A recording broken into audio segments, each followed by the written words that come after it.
Hey guys, Heather Smith here with the Rockport Rigger. I'm here to show you today how the affordable portable outrigger is so easily put together. Incredibly easy, it's under 4 minutes. Here, let me show you how.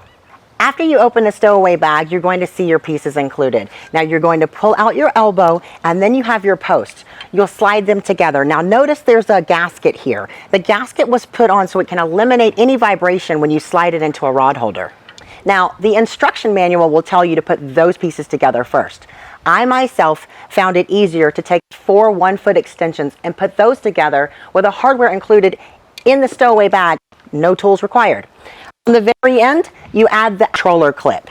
Now, once you put that piece on, slide this into the rod holder, attach your fishing line, you're out there catching the big fish you've been waiting for.